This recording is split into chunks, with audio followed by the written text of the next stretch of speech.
ازيكم النهارده مع بعض هنعمل المكرونه الكريمي بالبينك صوص والجمبري. مكرونه لذيذه جدا وحلوه وسهله، مش هتاخد معاكي وقت ولا مجهود، ومش هتحتاجي انك تعملي حاجه جنبها، هي اكله متكامله. اولا في طاسه على النار كده فيها معلقه زبده، هنضيف للزبده 3 فصاص توم مفرومين، وهنسيبهم بقى على النار كده دقيقه واحده نقلب فيهم. بعد كده هنضيف لهم كميه الجمبري اللي هنستخدمها. انا مستخدمه نص كيلو جمبري مغسول طبعا كويس قوي، وتأكدي ان خط الرمل بتاعه يكون مشتال، ضروري قوي تأكدي من الحتة دي. حطيت بقى الجمبري اهو على النار، مش هياخد اكتر من 3 دقايق بالظبط وهتنزليه. هيتحول لونه بقى من اللون الشفاف كده للون البينك. مش هتبله باكتر من ملح وفلفل اسود، مش عايزين نغير في الطعم بتاعه. نص معلقة ملح ونص معلقة فلفل اسود، وقلبيه بقى في التتبيلة شوية، وأول ما يكمل 3 دقايق كده على النار هتبدأي تطلعيه في طبق بره. ومكانه بقى في نفس الطاسة هنضيف معلقة زبدة تانية ومعلقة زيت، ولما يسخنوا بقى هننزل عليهم كوباية عصير طماطم عصرناه وصفيناه كويس، وهنسيب بقى عصير الطماطم ده لما يغلي. هنتبله بنص معلقة ملح ونص معلقة فلفل اسود ونص معلقة بابريكا ونص معلقة زعتر.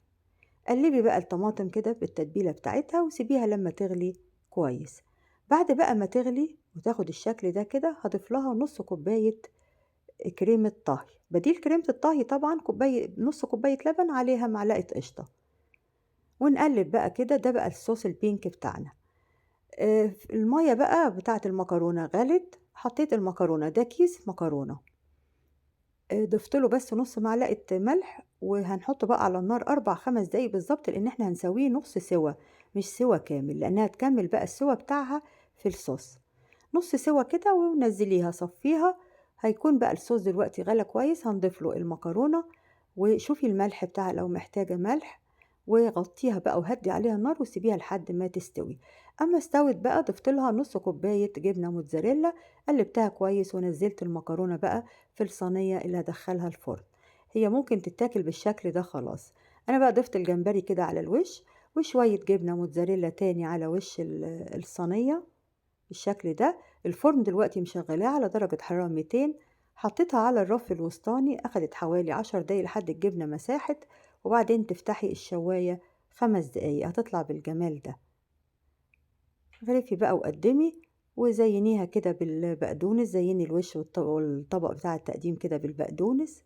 جميلة قوي وكريمي وحلوة، وزي ما بقولك هي مش محتاجة حاجة جنبها، يعني هي وجبة متكاملة. ممكن بقى انت تغيري الجمبري لو مش حابة تعمليها بالجمبري، اعمليها بنفس الطريقة بالفراخ او بشوية لحمة عصاج، او اعمليها سادة وبألف هنا. ولو عجبتك طريقتي النهاردة اعملي لايك وشير واشتراك في القناة بتاعتي، وباي باي.